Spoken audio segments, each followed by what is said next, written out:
It's a small-time snack, but with these mini pizzas, you have to have a big mouth to make it in one bite. Average size of the bagel is 2 1/4 inches. So I'd say it's maybe a 2-bite product, not a single bite. Bagel Bites were the brainchild of Bob Mosier and Stan Garzinski, two South Florida entrepreneurs who made the appetizers for their catering business in the mid-'80s. Today, Heinz runs the bakery from their Fort Myers, Florida factory. Here, the bagels begin not in a batch, but in a continuous mixer.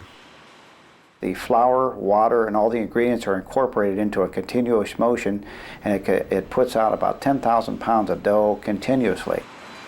That mixture is handled by the chunker, which kicks out 40-pound blocks of dough. Next, they're cut down into 3-inch pieces called billets.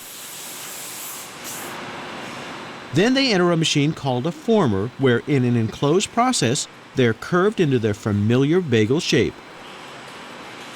And when they hit the pans, they have to watch out for the dreaded bagel buddy. And when all the raw bagels are put onto the pan, if you put them too close together, they will cause the bagel to stick together. A bit of space and these tiny bagels have room to rise. And while real bagels have big holes, these bites are complete for a reason. The bagel has the appearance of a hole, both the top and the bottom, but yet when you slice it, there is no hole. The reason we want it this way is because when we put the sauces on and the toppings, we don't want it falling through the hole. Next, these dough balls get a rise in the proofing rooms and a spin in the 450-degree ovens. A slender slicer halves each ball on the way to a cooling box that chills the bagel to 46 degrees. We actually want to age the bagel a day so it gets a slight crusting on the top of it so that the sauces won't absorb into the bread. And what's in the sauce? Well, the secret in the sauce is that we use Heinz tomato paste. Red vines deposit the veggie dressing 24 bagels at a time. Then it's time for toppers. Tiny cubes of meat and cheese rain down on the bagel. We buy all the toppings from a company that's IQF frozen. That means individually quick frozen. These bites get a pinch of oregano and a spritz of sugar water for a bit of flavor. But the sweet spray does double duty. It binds the toppings together and goes through the freezer, because that's the first thing that freezes. It holds the toppings on so the high-speed fans in the freezer won't blow the toppings off. From start to finish, each bagel bite takes 90 minutes. We package about 240,000 bagels an hour, which equates to 4 million bagels a day. And whose big mouths are eating all these tiny pizzas? We make that for what we call tweens, which is the age group from 9 to 13 years old. They can make it for after school. It's bite size, so it's the right size for them. It's soft serve ice cream with endless options blended right in. I love the brownie batter blizzard. But what is it about the Dairy Queen Blizzard that has so many people hooked? My favorite flavor is the cookie dough. A visit to the Dairy Queen kitchens outside Minneapolis leads us to the cold, hard facts about the Blizzard. The Research and Development Lab is where all potential new flavors start. That's also where they know the secret to optimum Blizzard taste. The temperature of the soft serve is a little bit warmer than hard ice cream. Hard ice cream is too cold, it freezes the taste buds. So with the Blizzard, you can actually taste the ice cream and taste the products that are in there. DQ R&D has over 100 different sweets to mix into the Blizzards, leaving customers with lasting memories. I like it when you dip into it and you get that chunk that you weren't expecting. That's good. That's what makes it Blizzard, when you get that surprise chunk. That surprise chunk is no accident. Researchers carefully plot and test the chunkage, using its signature move, the hang test, to double check for maximum thickness. The first time I ever had a Blizzard, what surprised me was when they grabbed it, they turned it upside down, like that, and I thought that was so cool. It can take the research team almost a year to come up with a new Blizzard flavor. And along the way, it's tried out by a few tough testers. Looking at this one, do you think you would buy it now that you've tasted it? I liked it. I probably would purchase it. I do like all the textures and flavors going on. I have been passionate about blizzards as long as I can remember. The first time I ever tried one, it was amazing. There are a million ways to have your blizzard, but not every candy combo meets DQ standards. With big successes come failures, so we come up with some big ideas, and hopefully they'll fail early on rather than when we go out to market with them. I think it'd be fun to have a nacho cheese Dorito blizzard. It might be safer to stick with one of the crowd faves, Oreo or peanut butter cup.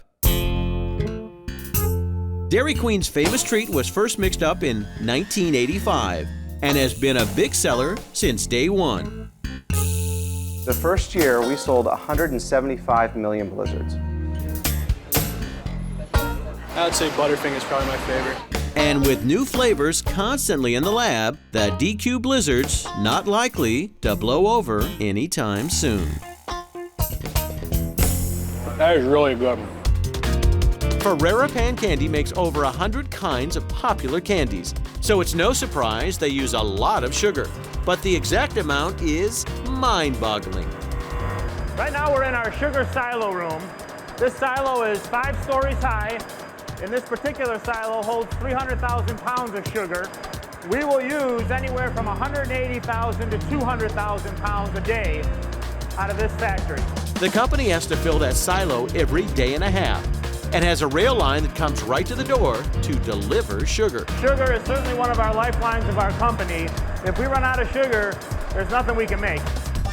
Sugar is the main ingredient in one of Ferrero's top-selling candies.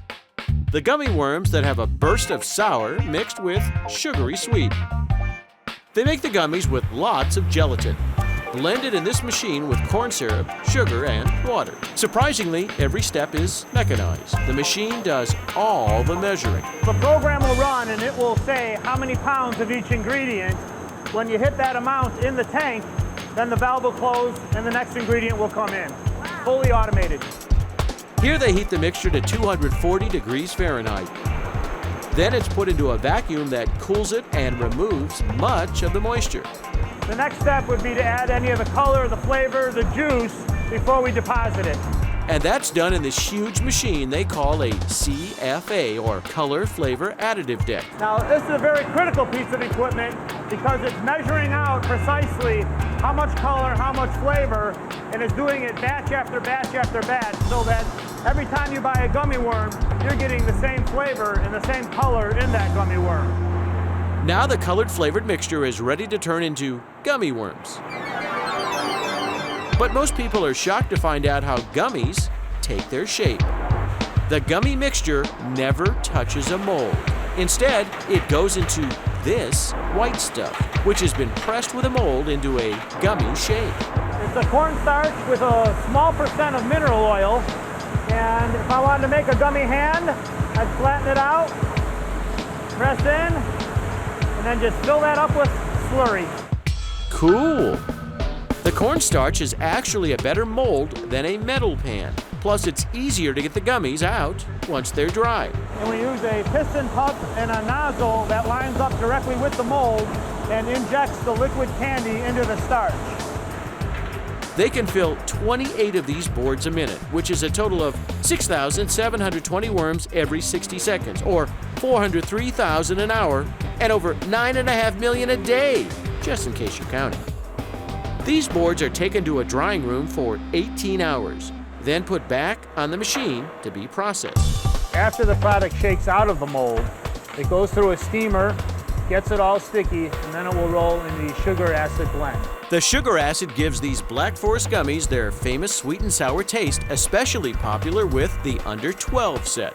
After the product goes through the steamer, it's going to roll in this drum where it's going to get covered with the sugar acid blend that gives us the glowworm and sourness. From here, we'll convey it up, we'll catch it in boards, and send it off to the packaging room. And then all that's left to do is to put them in a package and let kids do the rest. Ask anyone, what's the sourest hard candy you can get? They'll most likely say, Warheads! Warheads. In fact, its name comes from the notion that its taste is akin to a real warhead going off in your mouth. Even the puckered-up mascot, Wally, bears a mushroom cloud above his head. The Extreme Sour Hard Candy, when it came on the market, was a huge success because of the dare factor. It is so sour that kids would dare each other to see how long they could keep it in their mouth. Originally produced in Taiwan, the Warhead launching pad now sits in Roswell, New Mexico, a town that hosts an annual UFO festival. Today, candy makers and a few extraterrestrials blast out 240 million warheads a year. It all starts with 2,000-pound bags of sugar. We take the sugar along with some water and some corn syrup, and we mix it into the tank behind me to come up with our base solution. The solution travels through a cooker and into a surge tank reaching temperatures of 280 degrees Fahrenheit. Once the moisture is all cooked out, it sort of looks like heavy syrup. The syrup then travels down a pipe into a mixing bowl. And in that mixing bowl, we're adding citric acid, flavor, and color. This batch is blue raspberry. It travels down a conditioning band and around rollers that inject the center with a confectionery powder. There's a little surprise on the inside for everybody. As it continues along, machines form it into a longer, skinnier rope. And finally, a die cutter slices it into tiny warheads and fires them into a cooler. There's just one thing left to do. This is where we add the pucker power. Yep, all its sour power comes from a secret powder sprayed inside a huge coating drum. There are some people that think that the coating that we use might not be from this world, but I have no comment on that. And at a whopping rate of 1,100 warheads a minute, these high-speed wrappers are fit for infinity and beyond. Each bag holds 5 explosive flavors. Lemon, green apple, watermelon, black cherry, and blue raspberry. And candy makers warn, eating too many just may knock you into another universe. It's everything you can do to keep it in your mouth. Did you know that Yoo-hoo was once touted as America's #1 energy drink? Any fan who is true to their Yoo-hoo can tell you chocolate was not the original flavor. The Yoo-hoo name was originally associated with fruit drinks back in the early 20s. Today at the Yoo-hoo factory in Carlstadt, New Jersey, they roll out 12 million bottles every year. It all starts in the mixing room with the dry ingredients. The process begins by putting approximately 900 pounds of powder through a funnel. The powders consist of whey, creamer, and the Yoo-hoo concentrate, which is basically the proprietary formula which has been around since the 1920s.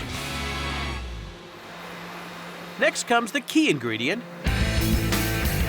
cocoa, and lots of it. Each batch contains approximately 300 pounds of cocoa. The dry mix follows the funnel down into a 3,000-gallon mixing tank. Then it combined with liquid. But guess what? It's not milk. That's 1,800 gallons of water and liquid sweetener. Next up, they turn up the heat. It's pumped through a heat exchanger and heated up to 280 degrees for a very short period of time, and then it is quickly cooled down to 150 degrees, pumped to this tank right behind me, and stored until it's ready to be filled in bottles. Empty bottles get a good scrubbing, then head to the filler. They're being filled at about 540 bottles a minute with 140-degree product temperature. After they cap the bottles, there's one major step left, the heating process. This is the secret behind this chocolatey drink. And it all started with the man who created Yoo-hoo. Natale Oliveri, who was the founder of Yoo-hoo, was always wanting to produce a chocolate drink. But his main fear was spoiled chocolate. Would you believe tomato sauce is to thank for Yoo-hoo's shelf life? Yep, one day Natale was struck with a solution after seeing his wife boil jars of tomato sauce to preserve them. It gave him the idea, if he cooked the chocolate after it was bottled, he might be able to preserve cocoa the same way she was attempting to preserve tomato sauce. The steam sterilization process made Yoo-hoo famous for its long shelf life. As long as it stays sealed, Yoo-hoo won't go sour. You don't really need to refrigerate it until you're just about ready to drink it. Are you ready for this? Super huge pallets of Yoo-hoo slide into a giant chamber that heats 10,000 bottles at one time. It cooks to 245 degrees and cools it down to about 100 degrees. The whole process takes about 55 minutes. Next, the bottles take a twirl around a labeler, a trip through packaging, and then they're ready to ship out to Yoo-hooligans everywhere. Yoo-hoo also comes in double fudge and strawberry, but original chocolate is still the most popular. Everyone always comes back to chocolate. It's America's favorite flavor. Here's another piece of Yoo-hoo history. When Yankees baseball great Yogi Berra began endorsing it in 1954, Yoo-hoo hit a home run with households all across America. He was the first sports hero to really endorse a product. And if you're still wondering about that name, here's the scoop. It was a common practice to name your brand after a popular saying or expression, and Oliveri chose the words Yoo-hoo. Like Cracker Jack or Moxie, Yoo-hoo was a common phrase back then. Today, it's used when you finish one bottle and ask for another. Yoo-hoo! Moms usually tell kids not to play with their food unless they give them this strange, stretchy candy. Kids love food that's fun to eat, and that's what an Airheads is. They can play with it, they can bend it and stretch it. Kids especially love the blue raspberry flavor for one other reason. We find among kids that they really like to eat things that gross their parents out, like things that are super sour or blue. Blue is the one color that makes your tongue turn colors. Airheads have been around since the 80s. The blue raspberry flavor was born in 1994. The fun color and sour flavor keeps kids coming back for more. Airheads have a very unique, distinctive, fruity, tangy, sour taste, and kids can really identify it. You can't fake them out. Over the past 20 years, they've made more than 14 billion bars. In fact, if you put them end to end, you could reach to the moon and back 2.5 times. To make blue raspberry Airheads, first you need the main ingredient, sugar, and lots of it. We use 100,000 pounds of sugar a day. That's equal to 2 semi-trucks worth of sugar. Pipes pump sugar, corn syrup, and citric acid into a mixer. They add 20 gallons of flavoring and 5 gallons of that famous bold blue color. After mixing for 5 minutes, it becomes a giant batch of thick blue raspberry dough. About 4 hours worth of product is produced with these two ingredients, and it'll make about 12,000 pounds of raw dough. Next, the dough goes through the extruder, creating a long blue river. You can see the consistency is quite gooey at this point. To stretch it to the right size, the dough travels nearly a mile on dozens of conveyors. It turns into one long blue ribbon that lands in a hopper and feeds to another extruder. Now we place it into a cooling tunnel at 50 degrees. We do this in order for the machines to be able to cut and wrap the product. What you see here is miles and miles long of rope. After it cools, the dough is squished to the right thickness and cut at lightning speed. We cut over 900 Airhead bars a minute and about 3 million a day. Next, the wrapping machine works at the same warp speed. Check this out. Finally, the raspberry Airheads catch some air and leap into boxes, ready to turn mouths blue all across the country. Right now, we have over 34 million Airhead bars ready to be shipped. Besides blue raspberry, Airheads come in 5 other fun flavors: strawberry, watermelon, green apple, cherry, and the super secret white mystery flavor. A kid sent in the idea to us and said, why don't you have a mystery flavor? So it's a total guessing game for kids to figure out what flavor they have. Did you know Airheads are more than just a fun treat to eat? We recently got a letter from a Boy Scout who had a leak in his canoe, and he used Airheads and duct tape to fill the hole in his canoe, and it kept him dry for the rest of the canoe trip. Well, whatever floats your boat. Hey, Kool-Aid! Oh yeah, Kool-Aid here. We never know where the Kool-Aid man is coming from, but somehow he's always there to save the day. Kool-Aid However, the real story of Kool-Aid is the man behind the pitcher. Edwin Perkins invented Kool-Aid in 1927 in Hastings, Nebraska.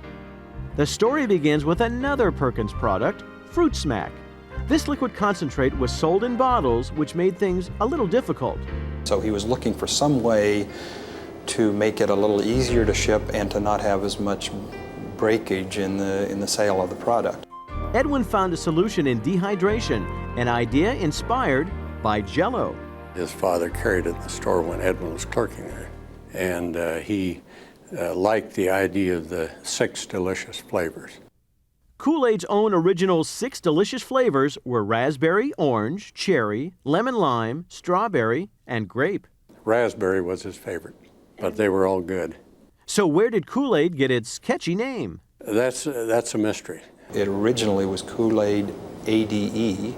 One story was that ADE had to be a fruit juice, according to Food and Drug Administration, and so he had to change it to AID.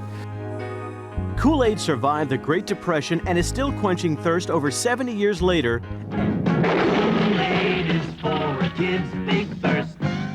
And the secret to the success? The fact that it was handy and cheap.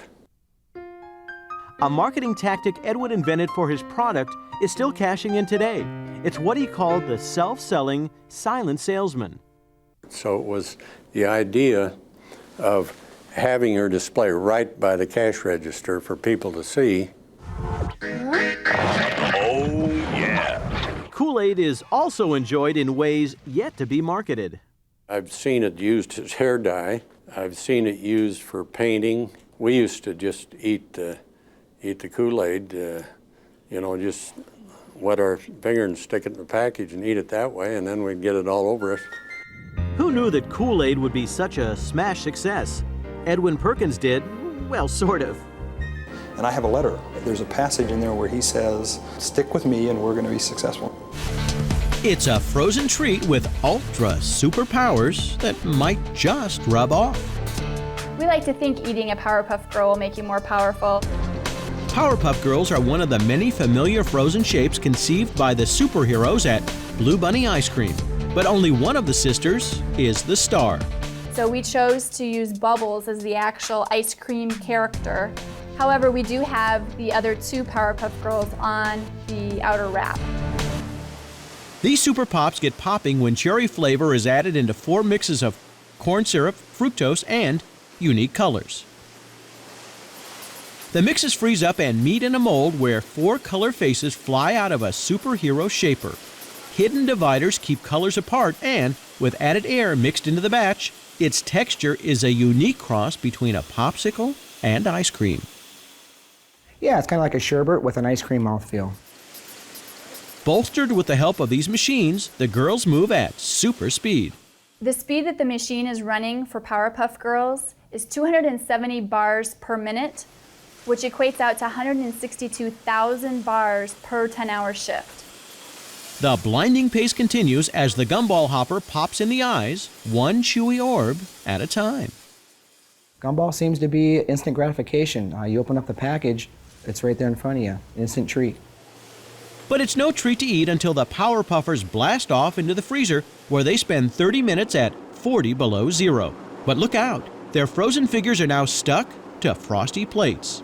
In the nick of time, robots free the ladies loose and whisk them away to packaging and eventually eager eaters. We have approximately 12 face bars that are all different characters. And Powerpuff ranks number 2, right behind Tweety.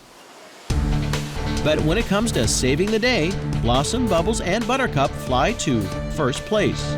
But who are their biggest fans? Much to most people's surprise, it is actually half and half. Half boys and half girls. Since the late 1920s, families have been mixing up and enjoying batch after batch of the ooey gooey Rice Krispies Treats. The Rice Krispies Treats was invented by a woman named Mildred Day of the Kellogg Company, and she invented it as a fundraiser for Campfire Girls. That was in 1928. By 1940, her homemade recipe was in such demand, Kellogg's began printing it on the back of cereal boxes. With still more craving it, in 1994, Kellogg's started making Rice Krispie Treats. We take fresh Kellogg's Rice Krispie cereal and mix that with freshly mixed marshmallow to make Rice Krispie Treats that are just as good or better than you can make at home. That's right, getting your hands on one of these sticky bars has gotten a whole lot easier.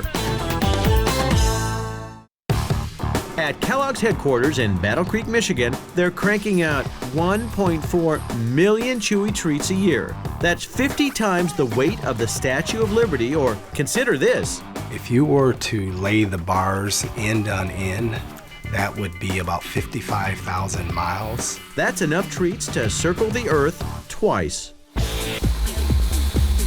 And that many treats calls for lots of snap, crackle, pop. Rice Krispies Treats are made similarly to how you would make them at home, just on a much larger scale.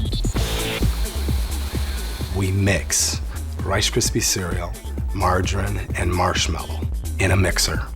After the mixing step, we basically run the product through a series of rolls. Those giant rollers squish the goo into a thick sheet. Then it's sliced. We then cut the Rice Krispie Treats into individual squares, after which we run it through a cooling tunnel. After cooling, we basically send the product to packaging, where each Rice Krispie Treat square is individually wrapped. They're boxed, stacked on pallets, and ready for shipping. The whole process takes just 2 hours. It's a wholesome snack for the entire family. It's a 22-gram bar, 90 calories. And I think the way in which we provide the product to the consumer, its ease of portability, allows moms to put it into lunch boxes. You can find them on grocery store and convenience store shelves across the country, not to mention the world. Canada, Europe, Australia, Latin America, Mexico, they're popular all over. They're all over the world. So popular that Kellogg's now makes a variety of flavors. It also comes available chocolatey peanut butter, double chocolatey chunk, caramel chocolatey chunk, chocolatey drizzle, and rainbow. While the 80-year-old Rice Krispies treat may still be Kellogg's #1 most requested recipe, don't forget, you no longer have to make them to enjoy them. Rice Krispie Treats are so delicious, and one of the things that we found is that it really brings back memories of when people used to make it at home with their mom.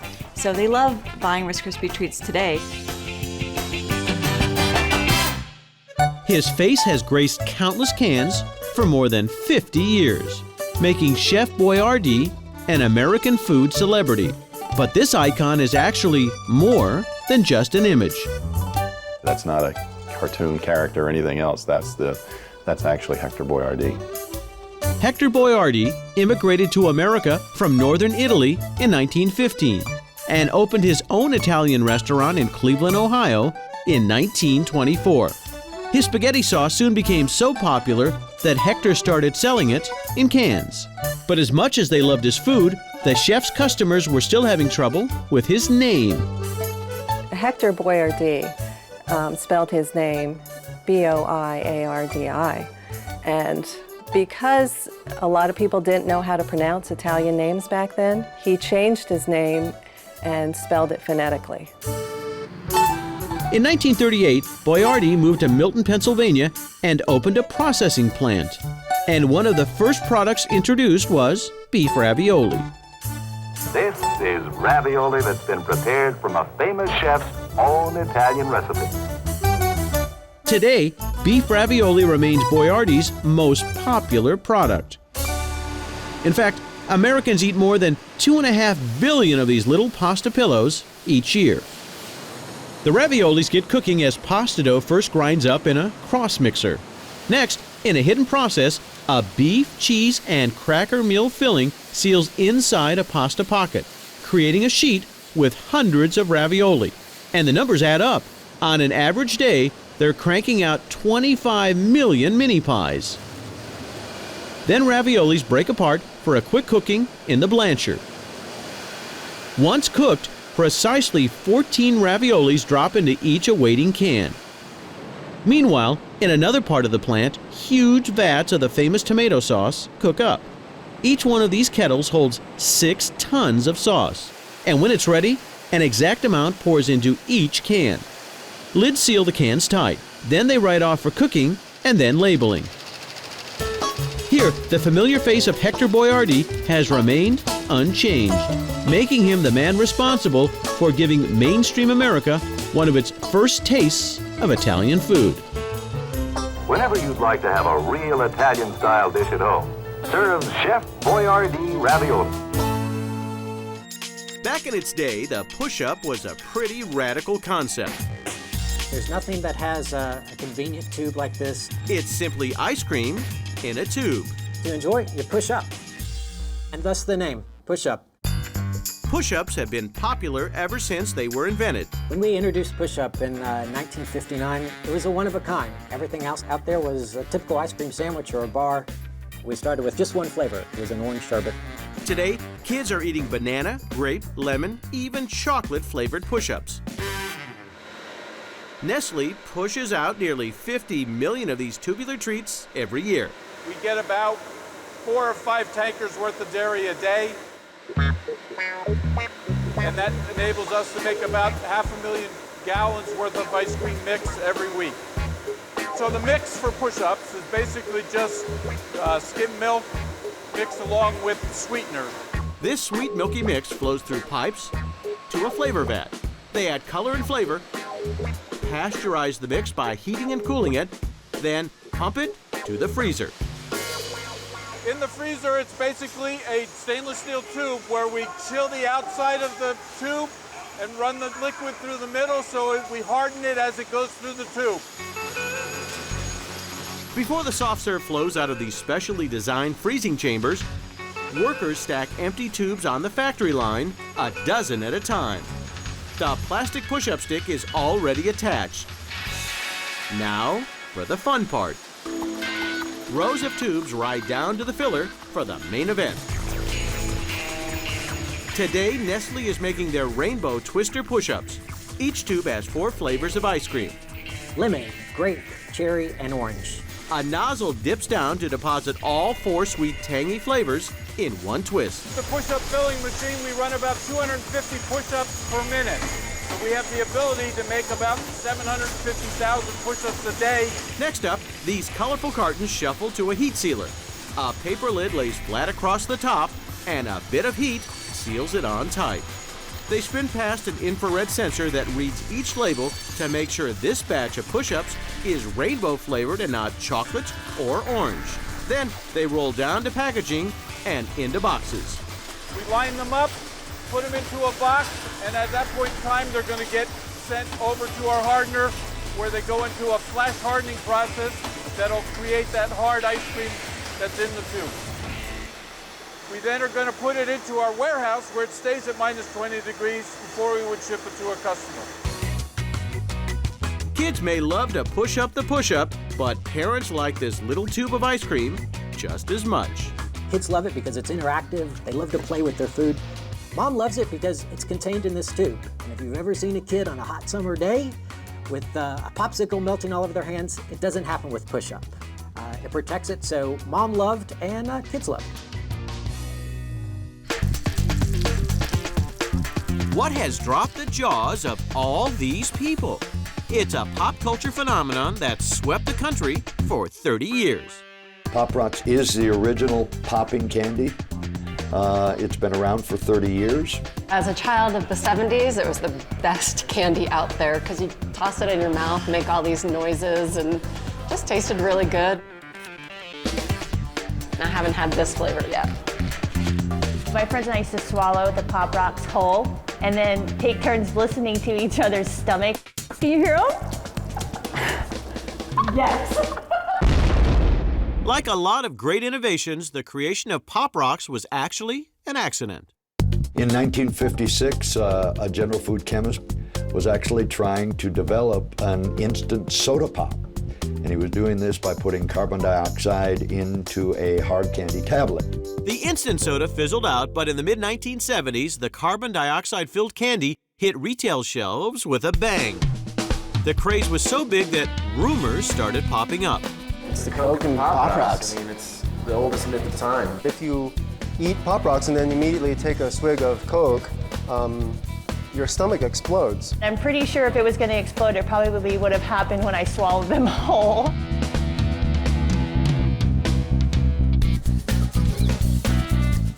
Whoa. I can still feel them popping in my throat. I'm okay. What a rush. Wow. I'm going to have some more. Certainly this was one of the best urban legends ever and is truly false. Even though the rumors weren't true, some say they caused General Foods to give up the production of Pop Rocks in the 80s. Today, Pop Rocks are made by Seta Espacial S.A. at their factory in Spain. But what makes them pop? I've still been trying to figure that out, to be honest. Well, we got scientist Steve Spangler to help answer that decades-old question. Let's take a look at the science behind Pop Rocks. They're actually melted sugar, and when they melt the sugar, they pump carbon dioxide into that sugar, and then when the whole process cools and shatters, then you get these Pop Rocks that you see here. They're actually pieces of candy with carbon dioxide trapped inside. So what happens in your mouth is that the saliva dissolves the candy and releases the carbon dioxide gas that was put in there at the factory. So it's just carbon dioxide escaping the candy. Then what about the urban legend? All right, maybe you could eat that many of them. Okay, that's perfect. So there's the Pop Rocks, all right? Now we have to fill the flask over here with the soda. So now what we have to do is somehow combine the two and then try to trap the gas. And of course, the balloon would be like your stomach and it just blow up. So let's see if that's true. Here we go. So now we just dump it inside. That's a pretty good burp, but that's no stomach blowing up. The balloon, aka your stomach, barely fills up. That's because only the small amount of carbon dioxide from the soda and the candy is released into it. 7 or 8 packets of Pop Rocks. It has the same amount of CO2 carbon dioxide that would be in 1 can of soda pop. 3 decades and 1 explosive urban legend later, Pop Rocks is still giving kicks. We can make up to 1 million packets of Pop Rocks in any given day. All the classic flavors like strawberry and watermelon are still around, but the folks at Pop Rocks are not afraid to try new things. In years past, we actually did a cheese-flavored Pop Rocks.